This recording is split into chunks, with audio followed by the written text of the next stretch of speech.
What's going on, everybody? It's your boy Mauricio Sports Historian back again with another video. And today we got a special video because it's my first film breakdown on the channel, and it's none other than De'Aaron Fox. I've never done one of these, so I hope you guys enjoy. If you guys want more film breakdowns, be sure to leave a like, comment, and make sure you let me know who you want for me to film breakdown. It could be shit, I don't know. It could be Anthony Davis. It could be Bam Adebayo.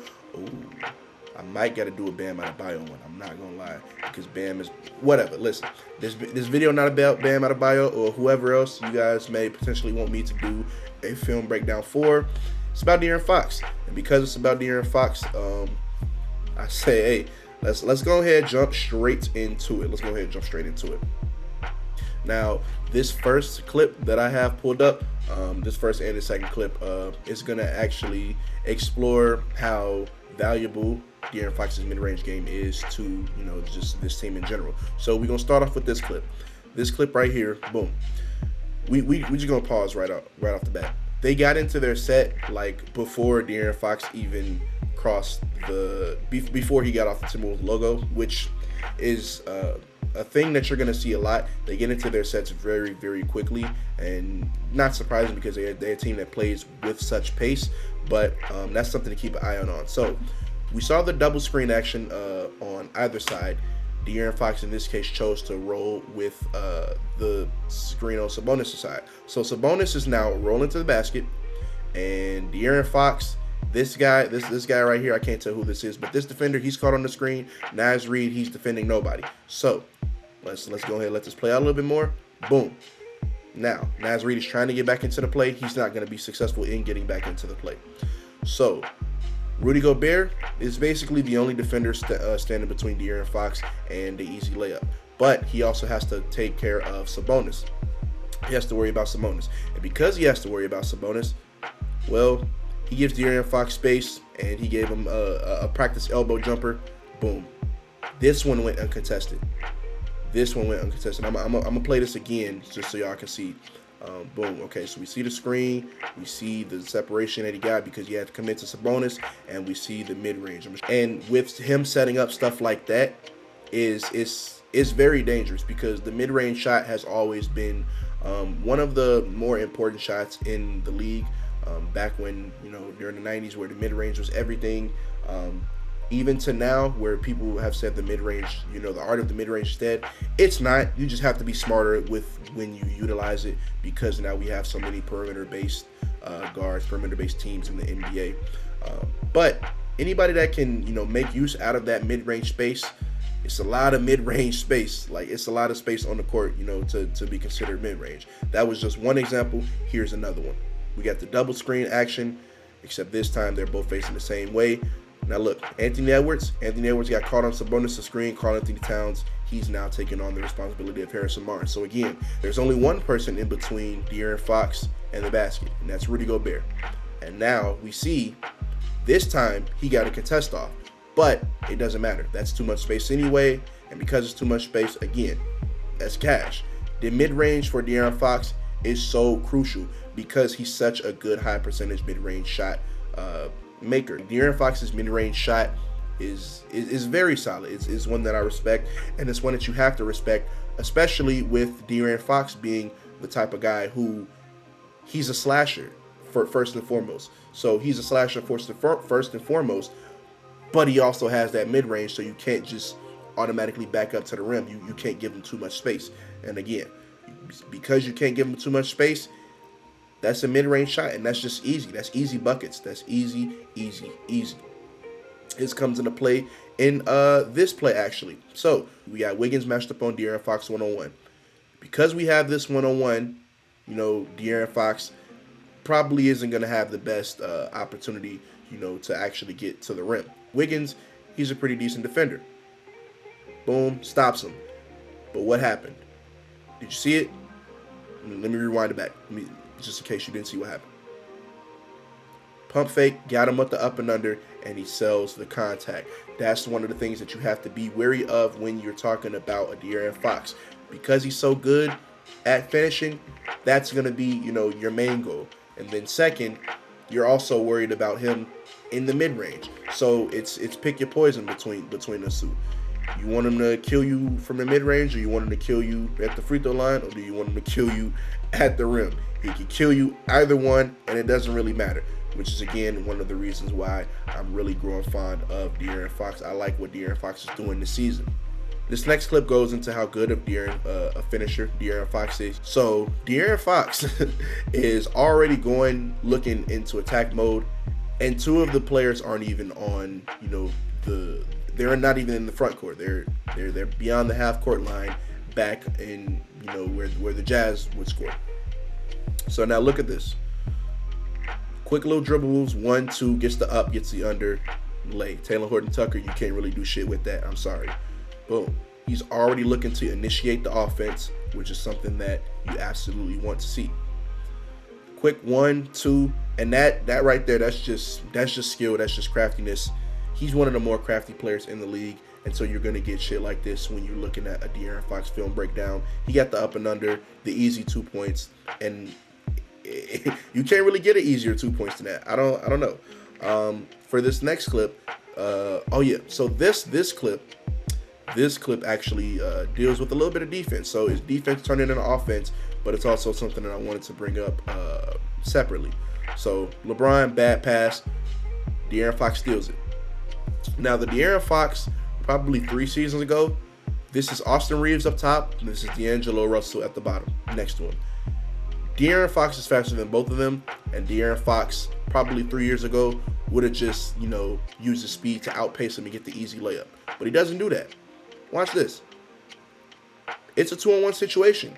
Ordinarily, this isn't, you wouldn't want your player to be taking a shot, but look what he does. Euro anticipates the contact. There is none, and because there is no contact, because neither Austin Reeves nor D'Angelo Russell are good interior defenders like that, that's not their role. Because there is no contact, it's just an easy layup. Again, let me show you guys this from the beginning. So we got Brian, screen AD, bad pass. Now look, he's off to the races 3 years ago, but now he's hunting for that contact. He wants the extra point. And neither one of them are going to contest that, so it's easier to get the Euro step layup, and if there is contact, he'll absorb it, go to the free throw line, potentially get an and one. Because there was no contact, it's literally just an open layup, and neither one of them are particularly good defensively, so they're not going to do very much about it. One of the areas that De'Aaron Fox has improved in a lot, is his three-point percentage. De'Aaron Fox is shooting 36% on threes, on 8.5 threes per game. That's an increase, to say the least. De'Aaron Fox, I don't think has ever shot beyond 33 for a season. So for him to be this high, shooting that many threes is insane. So here we go. We're on to the Spurs clip now. First off, before I get into anything, again, look where De'Aaron Fox is, and look where the action is happening. Both Wembanyama and Jeremy Sochan inside the 3-point line. De'Aaron Fox has barely passed half court. He's still touching the logo, almost. He's not even beyond the logo. So again, we see the screen set. Boom. Sochan gets over that screen. Immediately pivots to the double screen. Sochan is not able to get over that. You gave him too much space. And look what he did. He made you pay for it. Again, boom. He gets over the first screen. That's fine if he was going to drive. He didn't drive. And because he didn't drive, it allowed for number 7 to get the second screen off. Victor Wembanyama is not going to stay. He's not going to come up too far because he has to worry about De'Aaron Fox on the drive. And if he blows past him, it's likely that he won't have the speed to catch up. He'll have to, rely on physical abilities to deter the shot. But that doesn't happen. Because that doesn't happen, he gets look at all this space. Look at all this space between him and the nearest defender. That's way too much space for someone who's now I would consider a good 3-point shooter. De'Aaron Fox has never been a good 3-point shooter in his career. This season, he's been a good 3-point shooter. Stuff like that is going in. And this next clip exemplifies that, I think, a little bit more. Right? So, De'Aaron Fox, He has Karl-Anthony Towns isolated. He's on the perimeter, and there's no one that's really able to help. Rudy Gobert's in the paint, so that takes away, driving, because driving into Rudy Gobert probably isn't the smartest thing to do in the world, especially like when he knows you're on the way. This also potentially takes away the mid-range because you have guys who can help and step up if you were to take the mid-range shot. So what does De'Aaron Fox do? Quick little size up. Karl-Anthony Towns is already backpedaling, which, I mean, granted, De'Aaron Fox is a slasher, but he's backpedaling, and just watch. Backpedals, step back, and it's money. Step back, and it's money. Again, look at De'Aaron Fox, the decision making right here. He has Cat on the back pedal. He has him on the back pedal again. Step back, all the separation. Look at the separation. Quick little step back, gets the separation in there. It's money. It's money and it's magic. And De'Aaron Fox has been on one this season. I'm telling you. That's why I'm doing this film breakdown. This film breakdown is like me noticing, hey, De'Aaron Fox, he's been on a heater. And not a lot of people have been talking about De'Aaron Fox giving him his respect. So I got to do so. I have to do so. And then to finish out, we got 3 more clips just to show De'Aaron Fox's finish prowess. Because it hasn't gone away, it's still there. Look at this. He's coming off the screen. He's attacking Anthony Davis. Downhill. It doesn't matter. He gets the contact, gets the and one, gets the finish. It doesn't matter. He's just that good of a finisher. Again, we're going to look. Harrison Barnes sets the screen. He turns around the screen. Now he's downhill. Taurean Prince is behind him. LeBron not playing on defense, and he's attacking directly at Anthony Davis. 1, 2, takes the contact, lay. Easy. Easy money. Easy money for somebody like De'Aaron Fox. Let me show you again. Look. Lay. And that's on Anthony Davis, by the way. That's on Anthony Davis. This next one, I like this next clip a lot because from what we just saw with Karl-Anthony Towns, it's the inverse. De'Aaron Fox now has Daniel Theis isolated, but there is no rim protector underneath the rim. So what does he do? He makes his mind up that he has Daniel Theis on the back pedal. He can't really handle my change of direction. I'm going to go towards the inside, and I'm going to finish that way. So, boom. Little cross, Daniel Theis. He can't recover. Russ comes up to help. He fouls him. 1, 2, and he gets the lay anyway. I counted the steps for you so that you know it counted. Look. Look again. Look again.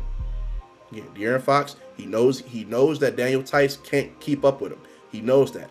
Russ also knows that, which is why he came up to help when he noticed that De'Aaron Fox was going to drive, towards the middle, towards his side, towards his help. So look, that's the foul. He brings the ball down, foul. 1, 2. Beautiful. It's beautiful. It's magnificent. That's poetry right there. It's lovely. And I can't rave enough about the decision making from De'Aaron Fox in a play like that, because we just saw the inverse with Karl-Anthony Towns. With Karl-Anthony Towns, there was a rim deterrent underneath the rim, and so he decided, you know what, I'm gonna take the step back 3, and he cans it. This time he has the center way out in the isolation. There's no one to help. All right, the help comes, fouls him. It doesn't matter. He finishes through the contact anyway because he's just that good. And then this last clip, truthfully, I don't have anything to say about it. You just gotta watch this one. You just watch.